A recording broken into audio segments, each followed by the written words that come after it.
Hey, welcome back. Stashed Away Thoughts coming at you live. Not so live. I don't know how that term really works when it comes to podcasting. I guess live, but yeah, we're gonna do a little solo mission today. Well, I guess a tag team mission because JP is an awesome member of this team now. Then we got a lot of people shouting out JP, wanting to know what he looks like. How can we hear him better? What's he smell like? Um, I have a mic now, people. yeah, I yeah. got given a mic. Yeah, look at that. He's got a mic. We granted him a mic. Now he's been cool all the time. But yeah, we definitely want to get him out there because he helps move this along just as much as I do. So yeah, but we did have a guest lined up. I want to exploit who the guest is because we still want to do future episode with that individual. But things came up. Life happens, and for this podcast being what it is, we absolutely understand that life happens. Plans change. Things don't go according to plan all the time. So you just have to adapt and move around and find different avenues. But we definitely want to get that guest on so that you can hear their story. But we wanted to give the people what they want.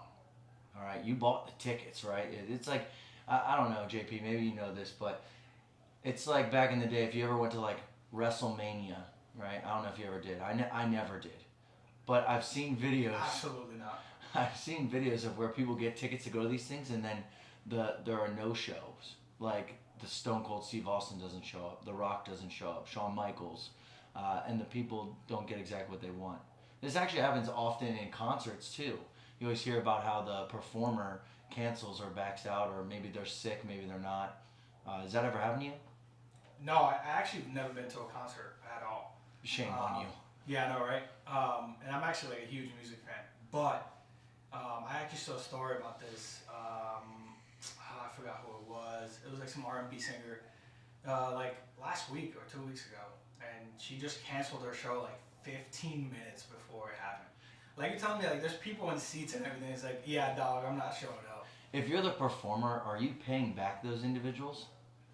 I mean, some do. I think I've heard some stories of people that do, and but they cancel a lot earlier than that, or they're like, hey, we can't do it this day. We're gonna do it another day. Your ticket's good for that day. Yeah. But I mean, I see a lot of people that's just like, yeah, sorry, like you're not getting your money back. I won't. Come on, dog. I won't say any names because I mean, I don't want to put this guy out there. Well, he's a guy. He's a country singer, but I heard he's pretty notorious for doing this to people. Now, I don't know if people actually get their money back. Someone, if you're listening, you probably know who I'm talking about, or research it. Let me know in the comments on the Spotify who you think it is, and just tell me if I'm right or wrong. But this guy has canceled on shows before that people are already at the venue, much like you were saying, JP. They've already bought the tickets. They probably took off time from work, especially there are dedicated listeners or fans that will travel to those venues to see their favorite artist, their favorite performer, their favorite sports team, whatever the case may be, and they get there and then nothing. Sports teams, that's very rare though. Like, I think that's why the NBA is coming out with that whole thing about players not being able to sit out, right? Yeah, I think it's a little bit. You see it more in the NBA. I'm not a huge fan of the NBA, anyways, but I mean, compare it. I know people don't like her, and people are gonna be like, oh, whatever. Taylor Swift, like. This woman like And here we go. performing in the middle of rain. I love Taylor Swift. You can call me a Swiftie all day. But, Oh, you do like her. Oh, absolutely. I thought you were gonna take this on the route. Like, No, I no. could give two shits. No. I could give two shits. Absolutely love Taylor Swift. Me and my daughter will absolutely rock out to some Taylor Swift in the car. But this woman like performing in the middle of the rain, going from venue to venue, doing her whole tour, not canceling for no reason whatsoever. I mean, that kind of shows like that you actually care about those people. You understand that they drove from wherever, spent their hard-earned money, took days off work, vacations, and some people that can't afford to do that, or at one point may only be able to do it once. Okay, now that we've brought up Taylor Swift and we're kind of going on like this little sports route, who do you think, JP, personally, is more loyal to their fans, Taylor Swift or Travis Kelce? Ooh, that's a tough one. I mean, Travis Kelce brought what two Super Bowls to Kansas City, I mean, did he bring them or did Patrick Mahomes bring them? or Andy Reid. Or Andy Reid. Because I think Andy Reid back in the day, he could have maybe got the job done with Alex Smith had he not, been a little battered and beaten and moved on. But Andy Reid is a menace. oh, he's a legend. Yeah. Legend that of stash coach. too. Talk that about stash talk is beautiful. about. You know what he's got stashed behind that mustache? Probably all sorts of foods. Burgers. Yeah, Just yeah. burgers all day. I want to know how many burgers have grazed that man's mustache on their way in. No, that's awesome. But yeah, no, I'll say this. I don't think they're far off from each other. I think they're a good match. Taylor Swift and Travis Kelce. Yeah. Was it weird at first? Absolutely. Absolutely. I've seen the jokes online of people going at Travis Kelce saying he could have done better. But do you think she could have done better? I mean, you're talking about one of the biggest performers in the entire world, Taylor Swift. I think it's good for each other, and mostly with the show and mustaches. I remember people commenting on his mustache and saying all this stuff, how he looks like a retired cop or like a firefighter, and I'm like, dude, he does it every year. It was mostly from the Swifties that came in and didn't know about football, and they were like, oh, he looks so weird with the mustache. Why would he do it? He does it every year for the training during training, and then he grows his beard out during the season until they lose and all that stuff. It's an entire method to his madness. It sounds like you are both a Swiftie and a Kelce fan. No, I would consider myself bigger Swiftie. Really? Yeah. Okay. Kelce's cool. Yeah, he's one of the greatest tight ends to ever play, right? Talking about greatest tight ends up there with, he's getting up there with Gronk, with Tony Gonzalez, with Gates. Sure, but Jeremy Shockey. Jeremy Shockey's a great tight end, all right? Don't you bash Shockey. Oh, I'm not. He's an American badass. Dude is nasty. Dude, the way he would flip his head of lettuce after getting his helmet ripped off, or dude would just be bleeding, full on bleeding from his skull, and he's just about that life. Yeah, absolutely tough. But yeah, to transition a little bit, we had some people fortunate that we have enough fans to give us some questions on our Instagram. So yeah, what do we got on the docket for today, JP? Obviously, so we started talking about sports, so we're going to talk a little bit about sports. I think that's a big driver in with military personnel. It's kind of like a thing that they attach to from back home. The holidays are coming up, so Thanksgiving is up there, the best holiday, period, in my opinion. So we're going to talk about some Thanksgiving dishes, some Thanksgiving things to do for the next couple of weeks. And then we're going to do some tiers of athletes, tiers of comedians, maybe some movies. And then, of course, we're going to draw it back to what Mike is trying to do here with the podcast, and some serious things of dealing with your personal problems with depression, as well as being able to speak with people and get your emotions and your feelings through, and some things that it may be hard to do. So yeah. Awesome. So let's rip into one of those questions that we had from one of our loyal followers. All right, this is a weird one, but I think I know where you're getting to and what question you want me to ask. So one of the questions was hand sanitizer, 99%. Where does the other 1% of bacteria go? Oh man, yeah, that was the weirdest question I received on the Instagram. I know who sent it to, and I am not going to give him a shout out for this. Such an embarrassing question, but but we don't shy away from. He does grow a crazy mustache though. This dude grows. You mentioned last time Dirty Sanchez. Yeah, that is exactly what his is.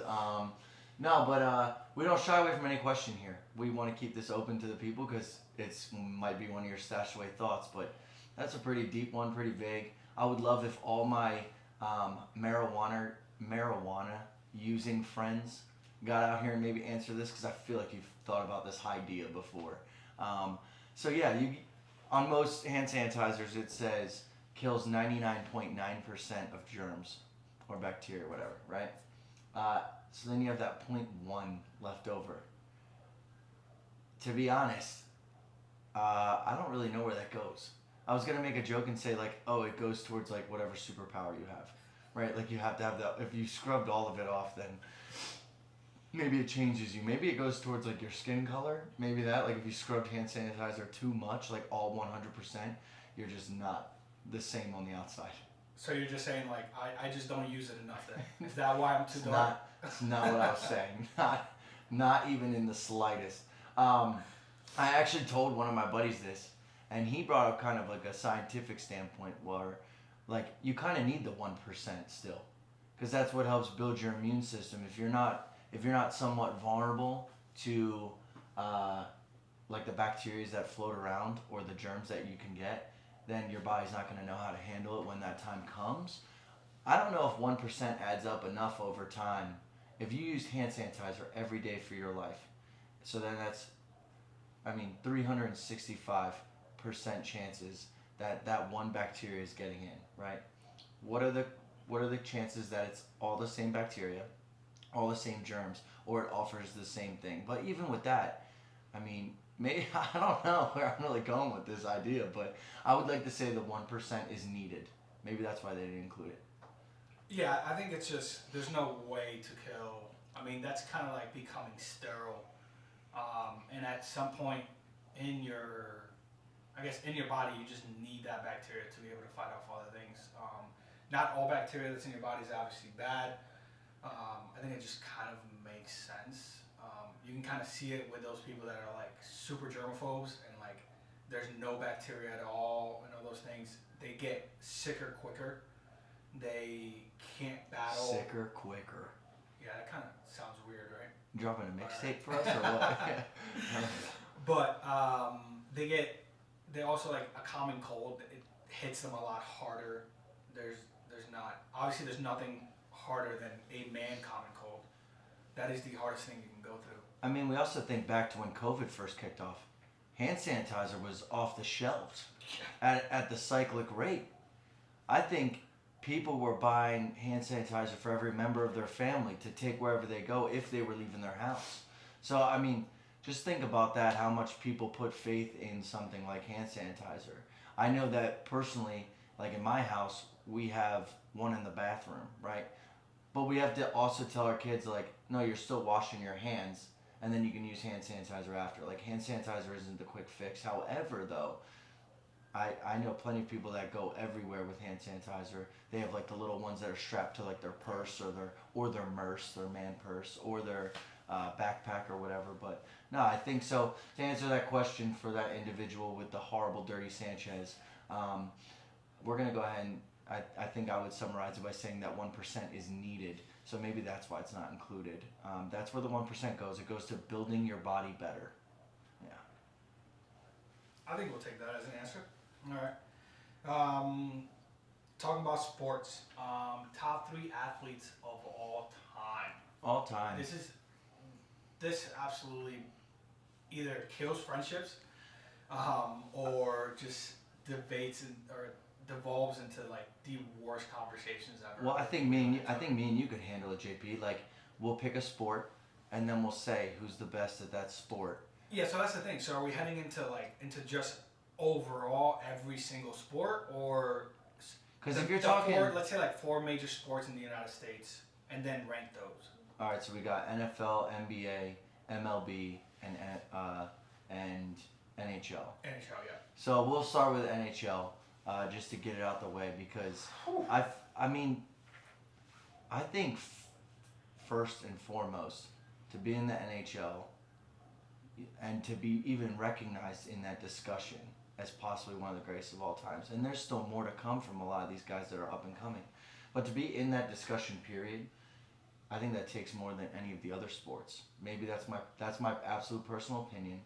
Because there's never really just the next guy up. You see, like in the NHL, those number 1 draft picks are supposed to be exactly what they were. That goes with any sport, but how many times have we seen in the NFL a quarterback go number 1 and then it just doesn't work at all? So I think to be the greatest of all... Daniel Jones. Damn, shade at your own team. But, you could talk about Brady Quinn, and that's for the football. So back to the NHL, I personally think... Jamarcus Russell. Oh yeah, Jesus. guy could throw 70 yards from his knees. Yeah, You but ever you see can't that watch video though. That's true. Yeah, he also can't stop eating. Yeah, I'll throw a little shade at him. For the NHL, I mean, I'm gonna say, I mean, Wayne Gretzky's an easy choice. An easy choice. So let me try and I'll go with someone of my era. So I can't say that I actually sat and watched uh, hockey when I was that young, when Wayne Gretzky was around. But I'm gonna go ahead and say uh, Alexander Ovechkin. Uh, the reason I say this is my opinion on why. First off, he went to the Capitals. He's never changed teams. I can always appreciate a guy that sticks with the city that they were drafted to, and that they bring them accolades, achievements. They bring them limelight. You know, the Capitals became a poppin' team when Alexander Ovechkin first hit, that spot. Let alone he's one of the best goal scorers of all time. Uh, he's had such an illustrious career. I don't know how old he is currently. Maybe JP can look that up in a minute. But again, he's still putting his body through what I think as the toughest sport to actually manage for your body. He's also the captain of the Capitals, so I think that says a lot too. He's 38. He's 38, right? He's been the captain for a while. And yeah, he's like one of the longest tenured captains. Not only that, but when you're the captain of a team, like you're supposed to be that guy that's leading the charge, leading the fight, leading the push, whether your team is doing great or doing shitty. And I think Alexander Ovechkin absolutely displays that. He's also willing to go toe to toe in fights in the games. I don't think, and he's never shied away from checking people. One thing I always think of is how he flipped PK Subban, who was no dude to really mess with. Yeah, he's a massive hitter. Subban is an absolute massive hitter. But yeah, he plays. I would say that he plays a complete game. He's not just a scorer. Yeah, because there's been times where I see captains on NHL teams, and they might not be the star player. But in the case of Alexander Ovechkin, he's the captain of the team. He's the face of the team. He is their star player. He's who really brought Washington their Stanley Cup, like 100%. Yeah, 100%. It's tough to say too, because like he's still playing, right? Yeah. He's getting close to tying or breaking Gretzky's goal record. He just tied him for the most empty nets. Don't get me started on hockey. I can talk hockey for like 3 hours, but yeah, it's tough to put those people on a list like that when their career's still not over. So where are you going with Alexander Ovechkin as well, or where are you going? I mean, top three. I know. I think I would focus more on like players that are retired and done and have already made their mark, right? So obviously you have to have Gretzky up there. There's nothing about it. I mean, you can argue that the pace of play, the goalie competition wasn't good back then, and it wasn't. If you see a lot of the videos, that's true. But I mean, the man did it for so long on 4 different teams: the Oilers, the Kings, the Rangers, and the Blues. And people forget that he even played for the Blues. Yeah, I honestly didn't know that. Yeah. And I like to think I'm a good sports fan, and I don't know that. But I mean, you had Messier, who won multiple cups with the Oilers. He brought the cup to New York in '93, and he was the reason, one of the main reasons why New York won that cup. Who else? I mean, and now when you talk about players that are playing now that can be up in that level, you're talking about Sidney Crosby, right? I get it. I don't like the dude either, but just an absolutely amazing player. You're talking to Ovechkin, who's just absolutely crazy. Fuck Sidney Crosby. Yes, Fuck him. 100%. And then you're also talking Connor McDavid, who's just on a horrible team right now, but the dude is just nasty. He doesn't even look like he skates. Yeah, he looks like the only dude that's mastered how to run full sprint on ice. Crazy. That dude's skating is absolutely insane. You know how they say Jesus can walk on water? Connor McDavid can walk on frozen water. Yeah. Like straight up, if not run, sprint, jump, fucking move side to side. So.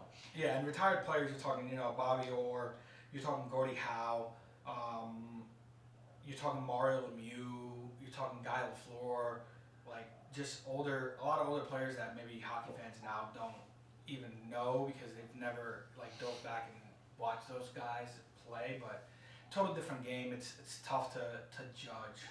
So I think you would have to go like okay, retired players that played during this time, that top three, and then like players now. Okay, no, that's fair. What about NBA? We'll dive right in this Uh, because I this don't is I don't watch much NBA, so all right. this should be quick. We'll say it on three. Okay. One, two, three. Michael Jordan. Jordan. Yep. All right, moving on to the next one because we're in agreement. Yeah. That's because I think that falls in line with what you were saying. The retired players, like Yeah. until LeBron's actually done, because we know that's what everyone's going to be thinking. Until LeBron's actually done his career and we line up the stats and see where he's at, but I mean, we could do this all day. We're gonna have people that would say LeBron over Jordan, Jordan over LeBron. That's gonna be a never-ending thing, and I don't think it's gonna actually come to a halt until LeBron has done his career. So for now, in my book, your Yeah. book as well, we both said at the same time it was Michael Jordan, greatest of all time for the NBA. What about for we want to do the NFL or do we want to do MLB? You can go NFL because that'll be quick. NFL quick for you? 100%. Greatest of all time. Tom Brady. There's so many positions. I mean, yeah, there's so many positions, but it's the same with any sport, right? There's That's different true. positions. Okay, no. But, I mean, what he did, and now look at the Patriots. Look at the Patriots now. Yeah, who just played today. They played this morning in Germany. Yeah, Germany. Mac Jones got benched in the fourth quarter. Dude, I mean, you think Brady's sitting at home and sees that, and he's just like, "Yup, good try." No, I don't think so. I think him and Belichick still have a good relationship. I think people like to make things up and kind of drive that narrative. But I mean, what the dude did, being one of the highest draft picks, like he was super high up there. Like there wasn't. Yeah, It seventh was round. like seventh Seventh round out draft of pick. Michigan, and in Michigan, it's not like he was phenomenal. He wasn't. From what I've heard, like he wasn't phenomenal. And then he goes to the Patriots, wins them 6 Super Bowls, Yep. and then he won another in Tampa his first year going there. His first year there. Like if that doesn't put a staple on greatest of all time, I don't know what does. Because how often do you see players go to another team? But he's Tom Brady. We just watched all this talk in the offseason about Aaron Rodgers going to the Jets, and then how the Jets were supposed to be instant Super Bowl contenders. Now we might not know. Yeah, Aaron Rodgers could be making a comeback, but we don't know. Tom Brady went to the Tampa Bay Buccaneers and won them a Super Bowl. Yeah, absolutely. And he did it for so long. He was the reason why they were relevant. He did it with mediocre receivers. I know he had Moss, but Moss was at the end of his career. I know he had Edelman, but Edelman wasn't a high drafted wide receiver. Like, dude is like, what, 5'6" white receiver? Like, Yeah, and I mean, who was a quarterback in college actually in transition. But also on that same note, the only receiver is really Gronk. yeah, Insane. but again, I don't think anybody really pictured Gronk to be as good as he was gonna be. Because he also got there with Aaron Hernandez, like R.I.P. But, yes, and he was hurt. He was hurt a lot too. So. Yep. And then the other part is like when people talk about great receivers, they might bring up somebody like Wes Welker. Well, Wes Welker was not that in Miami. He was not Wes Welker that we know until he got to the Patriots, and then he went to the Broncos and he did something with Peyton Manning, but he just fit the scheme. Wes Welker is that one dude that I think in Miami he was struggling to actually like make a name for himself. He copied I can't remember the other guy's name, but he copied a lot of the same techniques as this other guy that was in Miami at the time, another white receiver. It's gonna kill me. Either way, what I'm getting at is then the Patriots kind of made Wes Welker that good, but Tom Brady was behind that all. Yeah, absolutely. I think the Tom Brady made a lot of those guys' careers. Okay, so we can settle with 100%. Tom Brady. As much as some people hate hearing that, but that's the truth. I think that one's a little more easier to talk about than the LeBron James, Michael Jordan one. I think so, yeah, because like LeBron left to win a championship, right? He left and he This created. is what I like talking about. That's I like, fucking hate him for it. and he created that whole team and everything. And then people say like, oh my God, look at the competition in the '90s and stuff. Like Jordan didn't have to go through anything. The bad boy Pistons, what? Yeah. And they used to like smack defense or people around, and the defense was insane, and there would be no fouls called. Like 2 total different games. I understand it. Like you could say the athleticism now is stronger. Yeah, the Detroit Pistons, this is an unknown fact and not a real one, but they were actually a part of the NHBA. the National Hockey Basketball Association. They were out there fucking dropping gloves. I don't even think they were worried about putting the ball in the hoop. They were just out there collecting teeth and blood. Dude, it's absolutely wild. Absolutely wild. Yeah. All right. So then we got our last one, MLB. Greatest of all time. I'll be honest. I don't really follow baseball that much. I'll say who I think. There's two guys that stand out to me for greatest of all time. Also because they were featured in the old video game Backyard Baseball that you could play on your computer. But if you're putting like Backyard Baseball in comparison, Pablo Sanchez, absolutely greatest player of all time. Pablo Sanchez, Yeah. head and shoulders above everybody. My man had this little beer gut hanging out, but he was ripping dingers, hitting bombs. He was fast on the base, small strike zone. But anyway, for MLB, two players that stand out to me, Albert Pujols and Ichiro Suzuki. And I think the reason I say this is because their reach in the world goes far past the United States. Far past. Albert Pujols is like an Iron Man of the MLB. I think he retired last year at the end of this season. But Yeah, the end of the last season, I believe. he literally, I think he started with the Cardinals, left the Cardinals, I don't know where he went in there, and then came back to the Cardinals. Yeah, he went to the Dodgers, took on a little bit of money, then came back to the Cardinals. No, sorry. He went to the Angels first, and then the Dodgers. Oh, yeah. He went back. No, you're right. So, with that being said, he comes back to where it all began, and he ends his career there. And I think that is a testament to, who you are as a player. Kind of goes back to the Alexander Ovechkin, staying with your team, being loyal to the city that really put out for you. But then when I think about another great player, when I said Ichiro Suzuki, he was kind of everybody's favorite in Seattle when he was there, because he followed up. Seattle didn't really have anybody except, now again, Ken Griffey Jr. I was about to say, I'm looking at you tough right now, because what? Ken Griffey Jr. was there. I think Randy Johnson spent a little bit of time in Seattle. Was there. Yep. And then Ichiro Suzuki. If I'm thinking about three Seattle Mariners that come to mind, now there probably is another one in there. Yeah, you have Griffey Sr., you have Felix Hernandez. Oh, yeah, the King, right? Yeah. So again, but those four, between Hernandez, Randy Johnson in his brief time there, Ken Griffey Jr., and then Ichiro Suzuki. Ichiro Suzuki, to me, stands out as like the staple of, it's either him or Griffey, for the Seattle Mariners. Dude, it's funny that you bring up Suzuki, because I actually saw a picture this morning. I believe it was in his 10th at bat or 13th at bat. He, in the major leagues, he got a hit, and it brought his average at that point up to 300, right? That's a great batting average for baseball. Yeah. He never went below that 300 ever again in his career.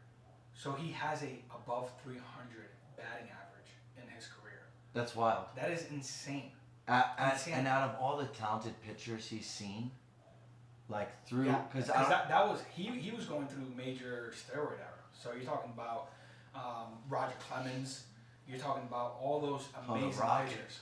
Yeah. No, that's a good point, JP. I like that. So yeah, in my mind as a kid, not only getting to put them on my absolutely loaded Backyard Baseball team, but being able to see Albert Pujols' career really develop, Ichiro Suzuki's, and then seeing what they did outside of the MLB, outside of the United States, I think that says a lot. But who you got for your greatest of all time for the MLB?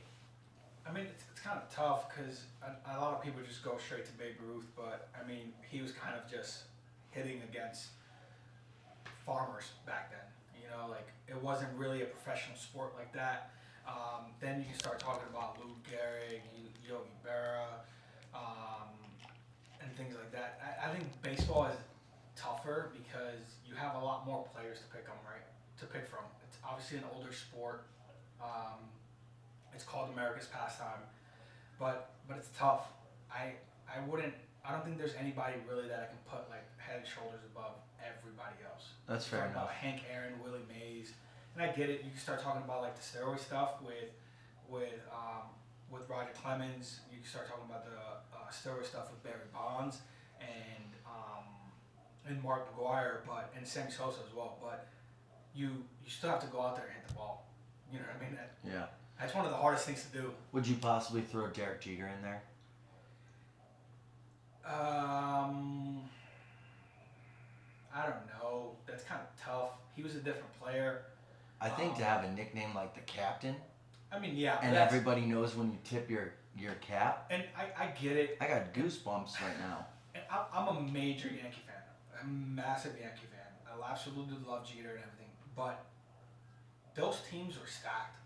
That core, that four core, him, Posada, Mariano Rivera, and Andy Pettitte were absolutely insane. And A-Rod was there for a little bit. No, A-Rod was there later. Okay. So those guys, a lot of those guys had already retired. He played with Jeter. I only think he played a few years with Posada.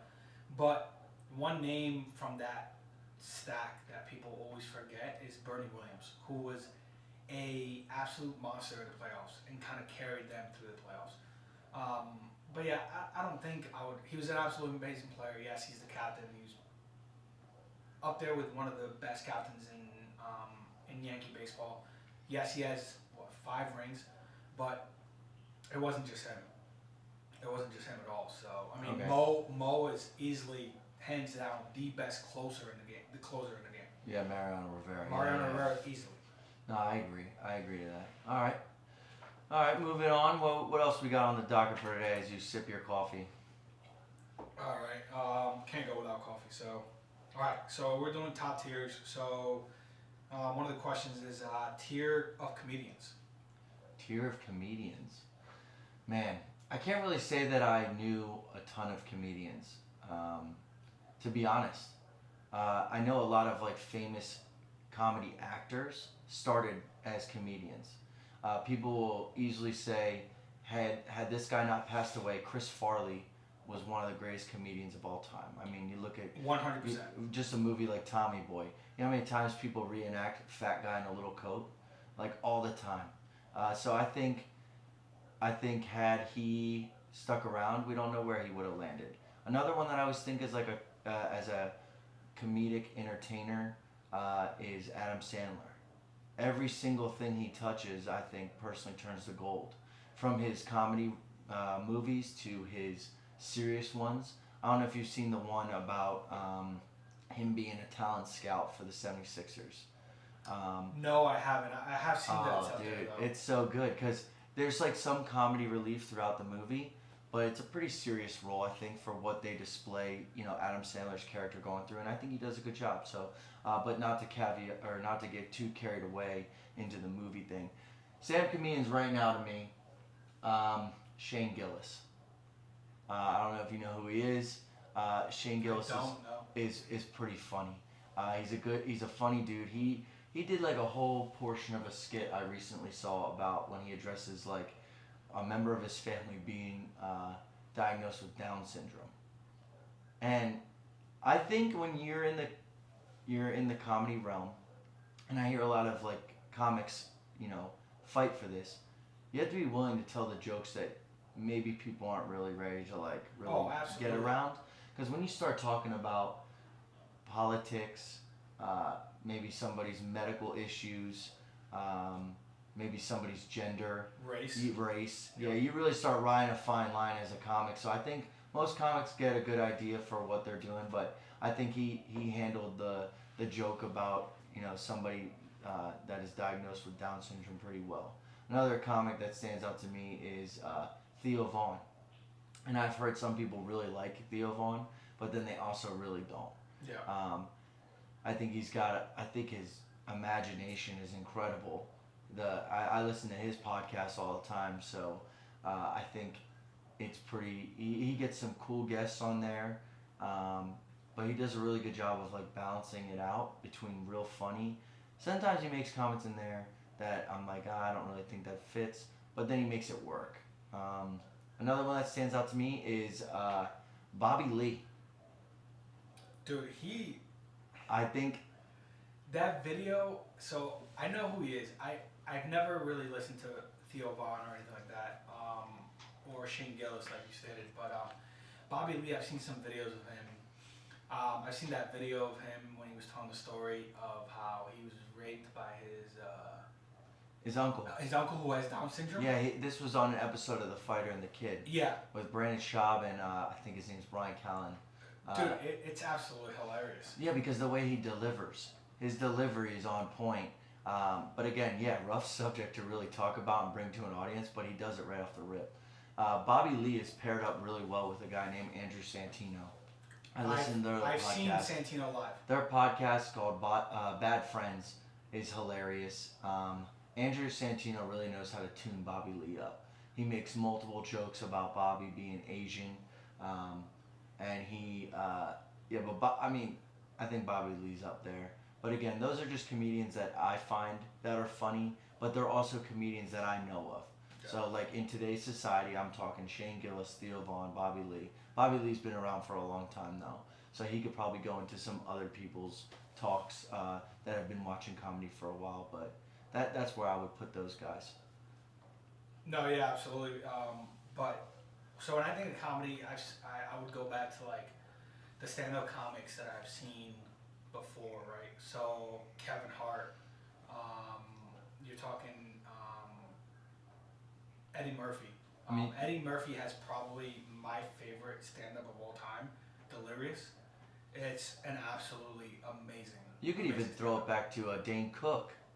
Yeah, When but, Dane Cook he first fell off kicked up, yeah, quick. he did fall, but I mean, he took us through that whole adventure of like just people thinking it's now funny to order a Whopper at Burger King a certain way. So I think Dane Cook had a bunch of different little skits that he did, and he really mastered. Included a lot of sound effects, which I think really sells a comic. I think Jeff Dunham, I think, is the guy that does the puppet work. Yes. He uses ventriloquists. Yep. Again, that's phenomenal because that's a way different avenue than actually just getting out there and talking. Jeff Dunham brings out these dummies, these ventriloquist dolls, and talks and does like his whole skit with them through the whole time. And Larry the Cable Guy is another one that really branched off, like did a bunch of comedy stuff, and then now appears in movies, TV shows. David Spade is one of those like Adam Sandler types that Kevin James, that group of guys, Chris Rock, Kevin James, David Spade, Adam Sandler, Rob Schneider, they make all these movies. A lot of them are grown-ups, like all those Yeah, movies. Grown Ups was really good. Those guys are all tied together and they stick together, but they were all Yeah, stand-up, it's really comedians. like Adam Sandler just kind of gets to the movie idea, and he's like, oh, this is the movie I want to make, and then he's like, hey, like these are all my friends. This is your character. Let's go out and hang out for 2 months, make a movie, and have some fun. We might have to look this up, really but I think I want to know how many movies that Adam Sandler's been in. How many times has Rob Schneider appeared? Because oh, dude, you're talking what he's been in Waterboy. He's Yeah. been in Little Nicky. It's got to be every single one.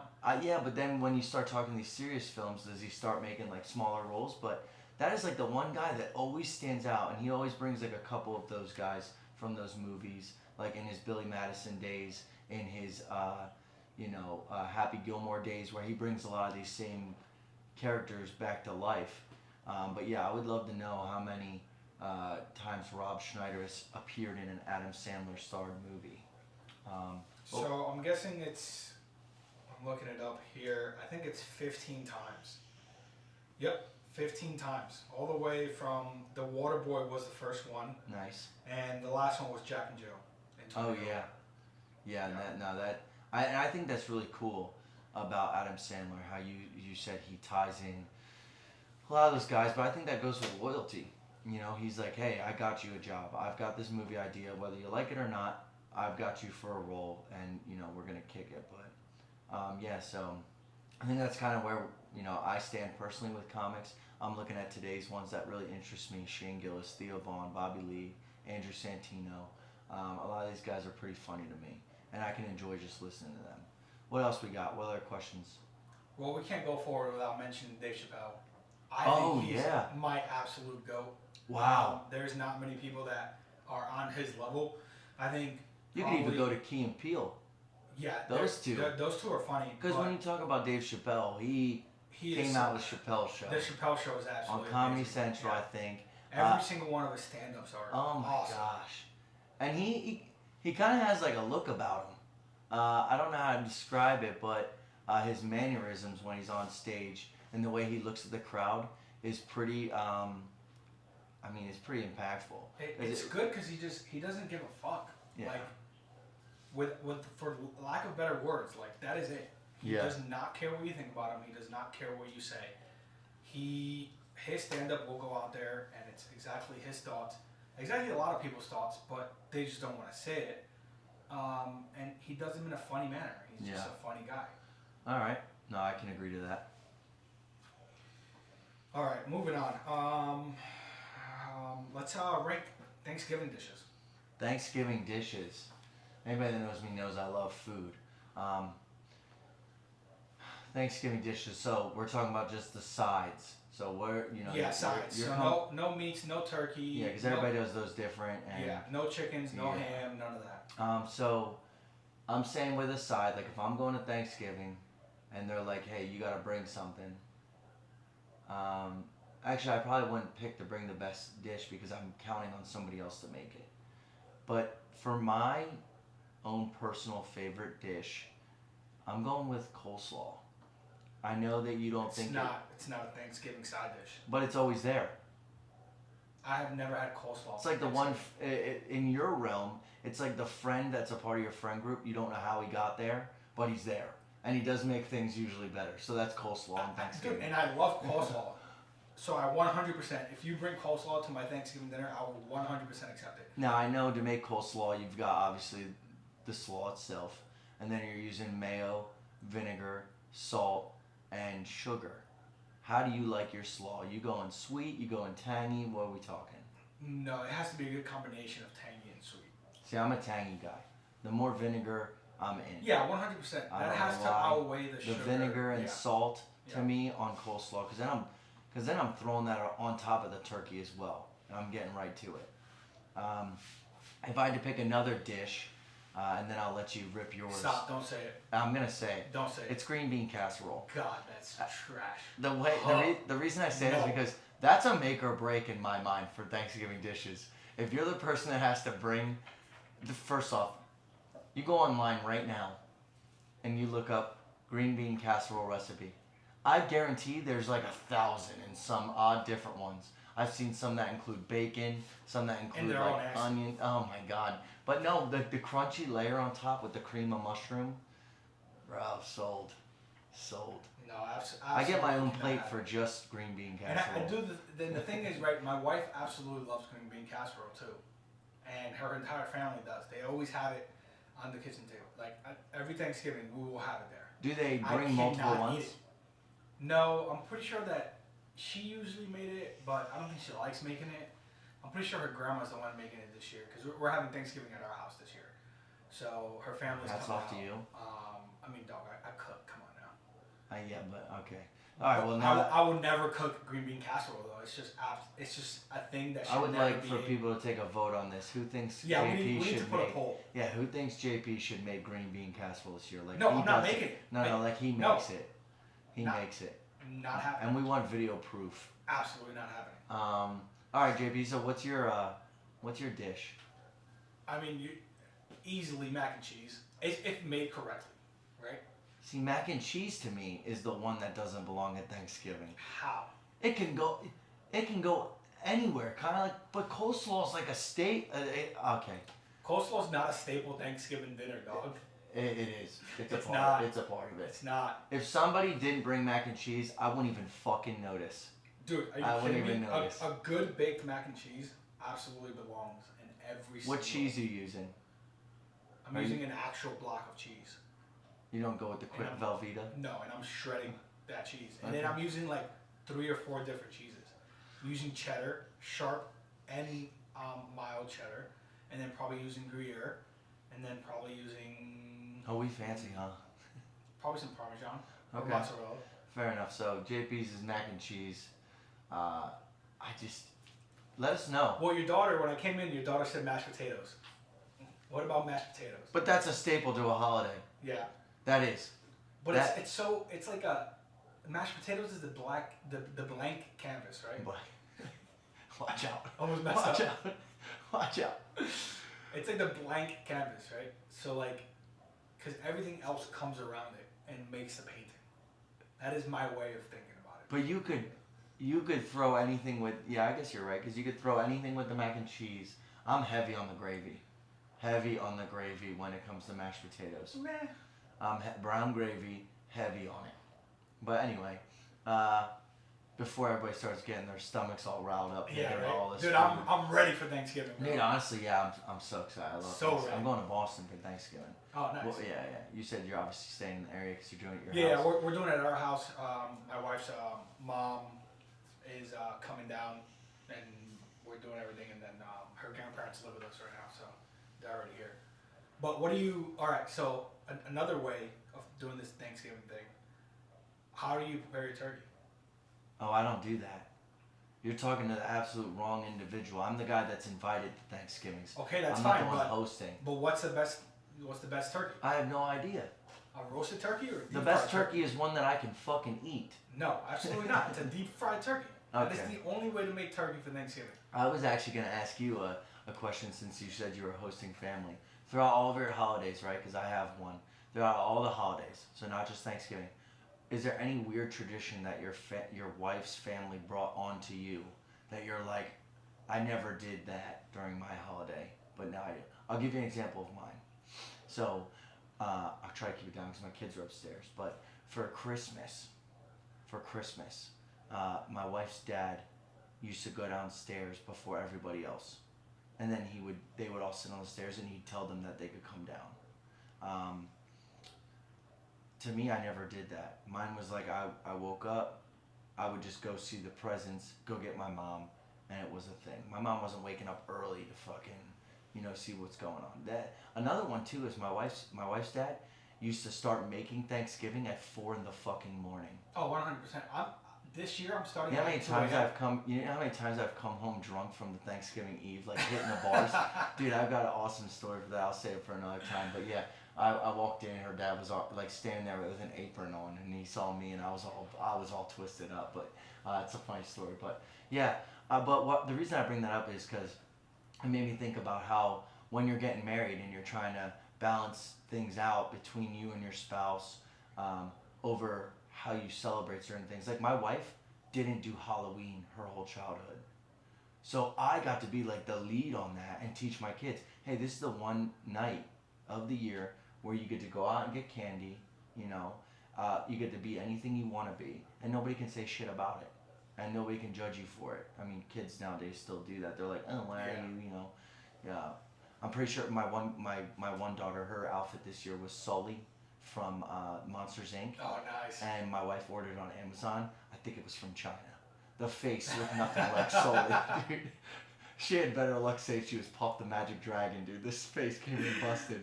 My other kiddo was Mike Wazowski. So standing next to each other, you knew who they were. When Kenzie was kind of put it together. When Kenzie was by herself, people were like, "Are you a dragon? Are you a mythical creature?" She's like, "I'm Sully from Monsters Inc." They're like, "What's wrong with your face?"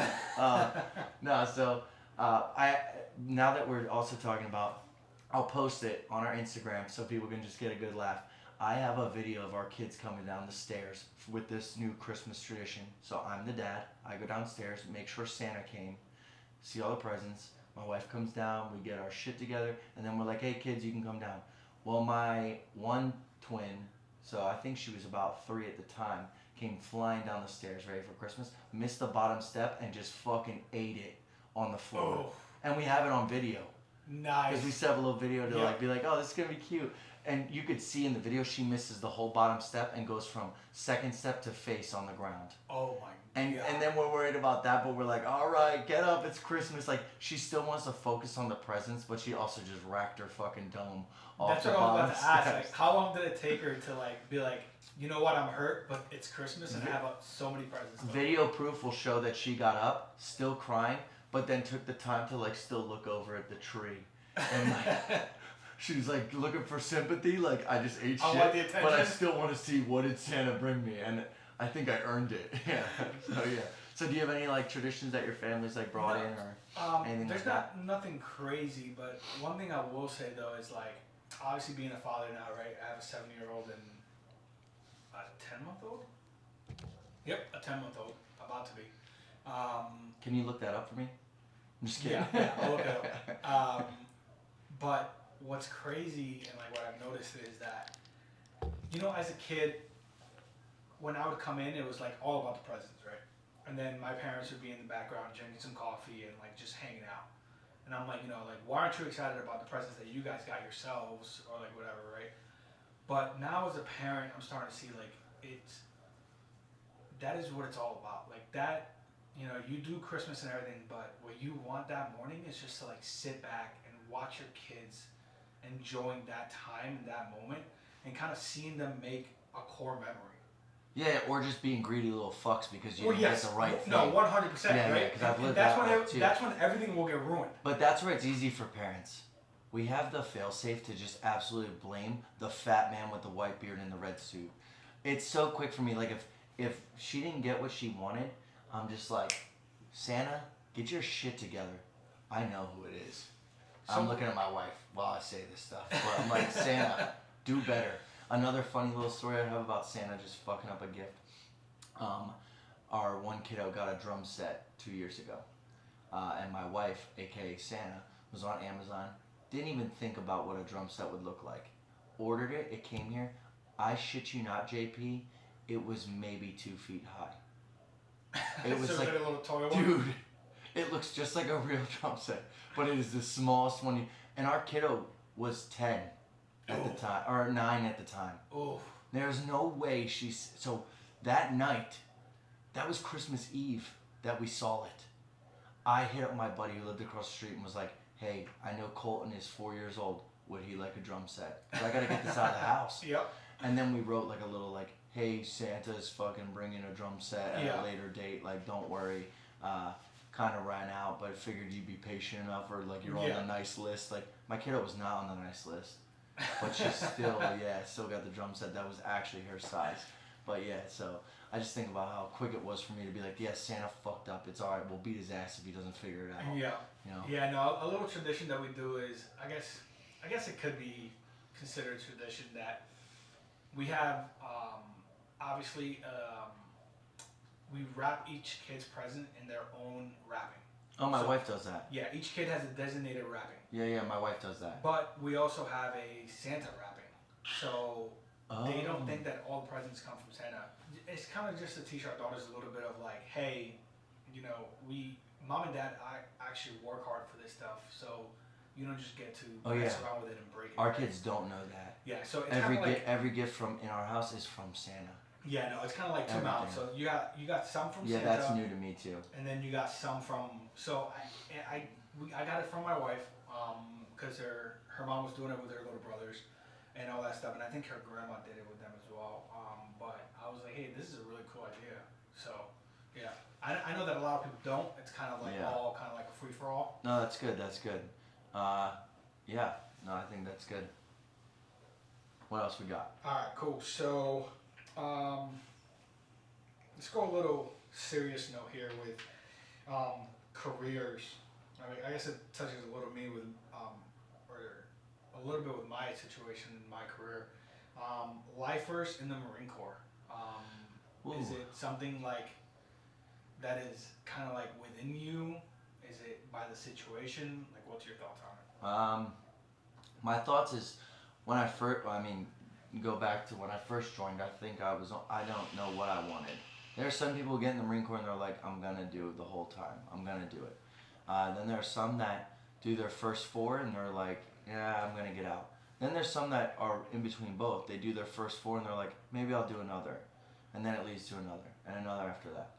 I would say, to answer this question, to be me and you kind of talked about before we actually like got on the podcast, and I'll let you speak your piece on it. I won't take your words, but I think it just goes with your situation.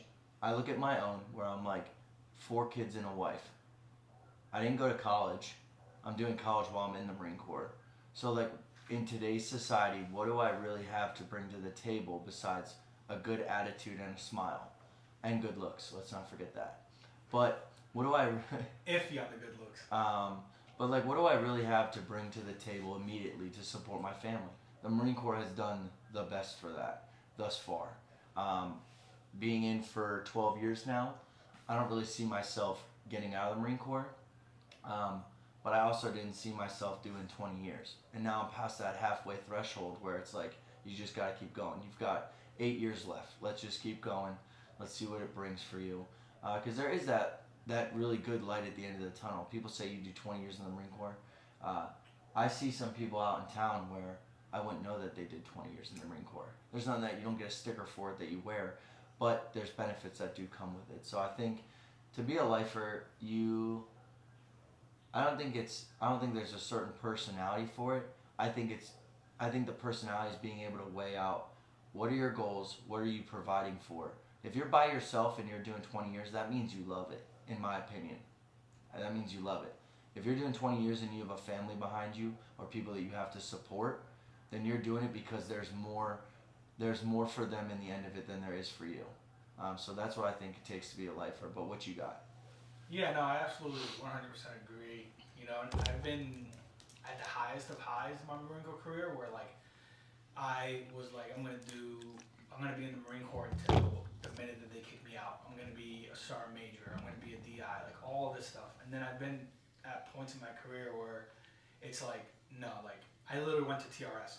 I took TRS. I was getting out of the Marine Corps in like 6 months, and then ended up re-enlisting last minute. You know, my goals now, obviously, I'm at 12 years as well. I'm doing this until at least 20. My goal really is to do 30. And people are like, oh, it's just because you love it. Like, nah, 30, a 75% retirement rate is a lot better than 50 in my eyes. But that's my thoughts on it. It's kind of like you have to go situation by situation. You know, you can't make rash decisions. A lot of people go through one bad thing in their career, and this is not only in the Marine Corps or in the military, but in you holding a regular job. If one bad situation is going to make you want to quit or change job positions to a situation that is not better, then you need to sit down and really think about it. Think about your future. I tell my Marines that all the time. I would never try to convince somebody to stay in the Marine Corps that wants to get out. I will make them outweigh every single thing that they are doing in their life and in their future. Yeah, no, I absolutely agree with that. I agree because the minute that you start trying to mold that Marine to what you think they should be, then it's not really for them. It's because everybody joins for, this kind of goes back to joining, everybody joins for whatever reason that they feel is necessary. So I think to answer this question and to, kind of, words of the first aren't caveat off of JP is that, yeah, you really have to put your own goals in mind. You have to put out in front of you what does this provide for those that you're providing for. But if it's just something that you want to keep rocking with, then you have to have patience, passion, and you have to really believe in yourself that you can do it. But I think that's kind of what it takes to be a lifer in the Marine Corps. Yeah, it takes a lot of patience too. So, all right, moving on. Reconnecting to God, and are you religious? I am not. I can't sit here and say. So, question was, if I was religious or if I wasn't, how does somebody reconnect to God? And essentially, in this podcast, we've said before we don't want to talk about like 3 things that you don't talk about at the dinner table. We don't talk about finances, religion, or politics. What I will say though with this whole like reconnection piece is, I am one of those individuals that was raised Christian, went to church with my mom. That was more of a forced thing. My buddy goes a lot. This doesn't discredit, by the way, anybody that does follow a higher power. I personally think that you should have every right to believe in what you think you want to believe in, whether that's a God or something else. Like I said, I'm not really educated on it as much anymore from when I was a kid, but there were definitely times in my life where I took the selfish route between my relationship with me and God. I was always quick to say, why me? Like, what did I do? Why me? Why me, God? Why do these things happen to me? So then that's kind of where I started losing my faith, if I'm being honest, because I just thought all the things that occurred in my life were only me until I grew up and figured out and heard more stories that people go through the same shit as me. People deal with the same problems. I'm not the only one. Uh, when it comes to believing in God, what I believe in the most, though, is that things do happen for a reason. I believe that there is a reason that certain things happen in your life. You may not know what it is or why it happened, but what you have to have faith in is, if you have faith in God, then that works. But you also have to have faith in yourself, that you can push through whatever trials or tribulations or obstacles are put in your way. When it comes to reconnecting with God, I think it comes down to your personal beliefs. Do you believe that you want to be back in that religion? Do you believe that you really want to reconnect to God? And if you're questioning that to begin with, then maybe you're not ready. Maybe you're not ready to get truly involved into those religions. Maybe it takes small cases where you start attending those religious practices for you to get back into the flow, back into the feeling of it, and feeling good about where your beliefs reside and what you believe in. But what do you got, JP? What's your thoughts on this? No, yeah, I 100% agree with you. I was raised extremely Catholic. I've done every single sacrament except for marriage and obviously death in the Catholic Church. Um, but I don't know. It's something that I guess never really called me to continue in it. Sure, I do believe in something higher. I don't know exactly what it is. I don't go to church anymore or anything like that. But reconnecting to God, if that's something that you're looking for, I see it as more of like a you searching for it. So continue to search for it. Reach out to those people that may be closer to God than you are, and you kind of see it in that way. And just ask for the information, and you're going to be given it. Yeah, yeah, and I'll tell you what. Honestly, I didn't find myself closer to God than when I was in boot camp, if I'm being honest, because every Sunday, for anybody that's ever gone to Marine Corps boot camp, Every Sunday, baby. yeah, every Sunday, you all of a sudden you were religious, because if you weren't, you were staying back in the squad bay, back in the senior drill instructor's house, and you were unfucking that shit, or you were getting fucking slayed outside in the sand pit. You were getting IT'd. So all of a sudden, that's when you catch my ass out there being like, "We will rise on eagle wing." Like, dude, I'm with it. I'm with it, because I knew if I stayed in my squad bay on Sunday, uh, I was not practicing religion. Actually, only the religion of my drill instructor. So that's my little tie into how people in the military might see religion. But maybe you really did learn in boot camp a religion and you really stuck with it.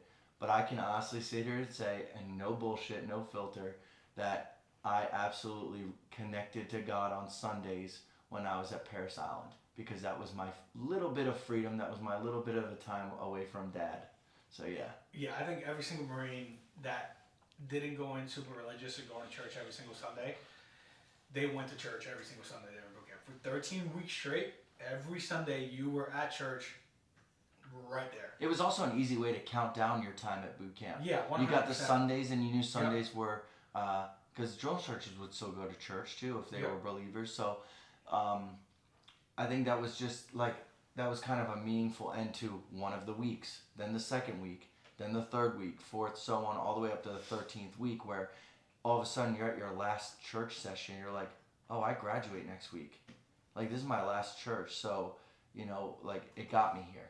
So however you want to believe in that or see that, I think that's kind of where it fits into our little joke here with the Marine Corps and being at boot camp and counting your days at church. Yeah, and that's the only place you can really get a lowdown of what's coming up for you, right? Because you speak to the higher platoons that were 2 weeks ahead of you, 3 or 4 weeks ahead of you. Oh, that's true.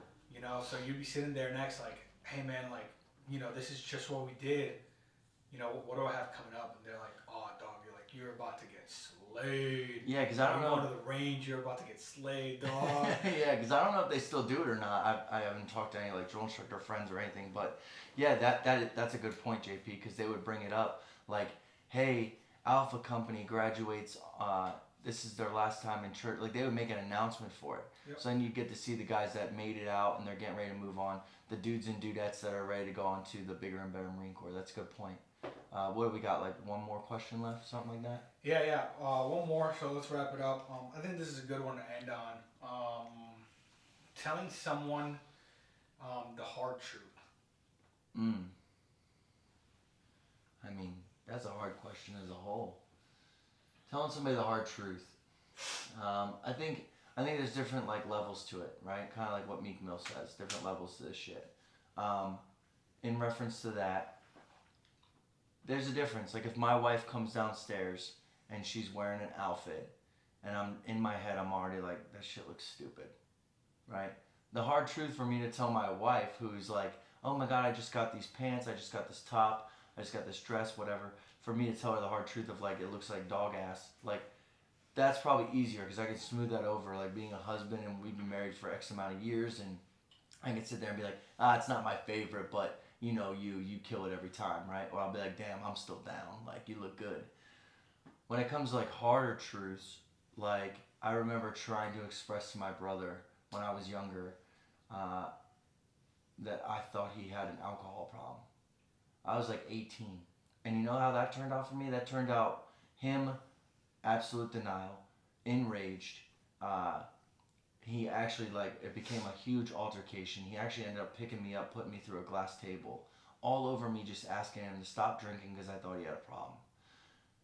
The hard truth, for me, turned into a hard effort. And sometimes it's not just as easy as just telling people the truth, but it's actually showing them as well. Because, I mean, it's difficult. Some things you just aren't ready to hear, some things that you're not ready to reside with, but you still need to hear it in a sense. So I think a lot can be said though, because if you really love that person, you really care for them, and they feel the same for you, then they will want to hear the hard truth, regardless. If they respect you enough and they care about you and what you think of them, they will want to hear the hard truth. And if they don't, then maybe you've got them pegged for the wrong individual, you know, or maybe you care more than they care about you. But I think you still have to be able to present the hard truth to people, because the minute you don't, like that could be the demise. If I were to compare it to my brother, like maybe that moment in time is what got him to turn around a little bit, do some self-reflecting, get some proper help. You know, maybe it took for his little brother to be laying in a glass table, you know, all messed up, for him to sit there and be like, damn, dude, I've really gone off the Richter this time. Or like, man, I fell off the tracks. It might have sucked for me in the time, but hopefully that point hit home for him, where the hard truth was that, John, you got an alcohol problem. Like, you drank way too much, and this is what it does for you. So, what are your thoughts, JP?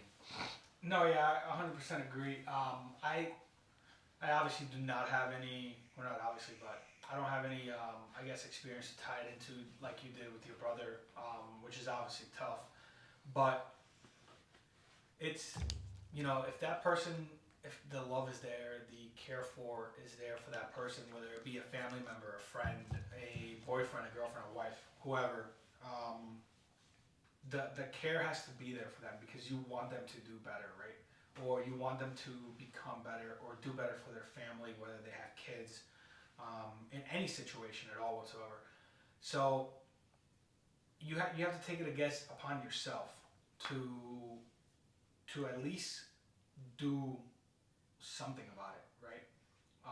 I guess if you don't, then and something worse happens at that point, are you going to be looking back at it like, damn, like maybe if I had said something, it would have clicked in their head, like you stated, right? Like that moment for your brother, you think maybe that's what clicked in his head.